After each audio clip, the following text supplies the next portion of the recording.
সাংবাদিকতার পরশ ছড়িয়ে দিতে 2008 সাল থেকে কাজ করছে বিএমটিআই প্রতিষ্ঠানটি। যেই প্রতিষ্ঠানটির লক্ষ্য হচ্ছে সাংবাদিকতার পরশ ছড়িয়ে দিবে দেশের বিভিন্ন শিক্ষা প্রতিষ্ঠানে। আর এরই ধারাবাহিকতায় আজকে বিএমটিআই প্রতিষ্ঠানটি আসছেন সরকারি তিতুমির কলেজে। আমরা এখন কথা বলবো পোস্টটির কোঅর্ডিনেটর শাহ আলম শুভর সাথে। পোস্টটিতে আপনারা শিক্ষার্থীদের জন্য কি কি সুযোগ সুবিধা দিচ্ছেন?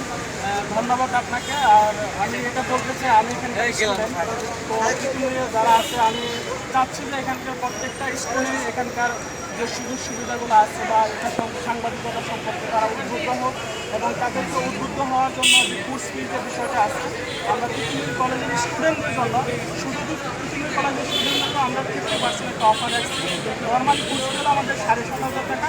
আমরা এখান থেকে যারা রেজিস্ট্রেশন করে আমাদের কোর্স অ্যাটেন্ড করবে তাদের জন্য আমরা মাত্র 3,000 টাকা দিচ্ছি। এমনকি এটা যদি তাদের দিতে প্রবলেম হয় তারা ইনস্টলমেন্টে মানে 2টা কিস্তিতে তারা দিতে পারে। এই হলো সুযোগ সুবিধা। তারপরে মানে জবের ক্ষেত্রে বা চাকরি বাকরির ক্ষেত্রে একটা প্রতিষ্ঠানের পক্ষ থেকে সহযোগিতা করা উচিত। বা আমি যেহেতু এখানকার স্টুডেন্ট, আমার একটা দায়িত্ববোধ থেকে আমি সবার জন্য কাজ করার চেষ্টা করি। ধন্যবাদ। দর্শক, আমরা এখানে দেখতে পাচ্ছি যে অনেকেই ফর্ম পূরণ করছেন। আমরা একজনের কাছ থেকে জানতে চাইব যে সাংবাদিকতা আসার জন্য আপনার আগ্রহ কেন? পেশায় ক্যারিয়ার উন্নত করা হয়, দেশের সাথে পরিচিত হওয়া হয়, এটাই আমাদের লক্ষ্য। সাংবাদিকতার পরশ ছড়িয়ে দিতে কাজ করবে বিএমটিআই প্রতিষ্ঠান, মামুন তিতুমির কলেজ, ঢাকা।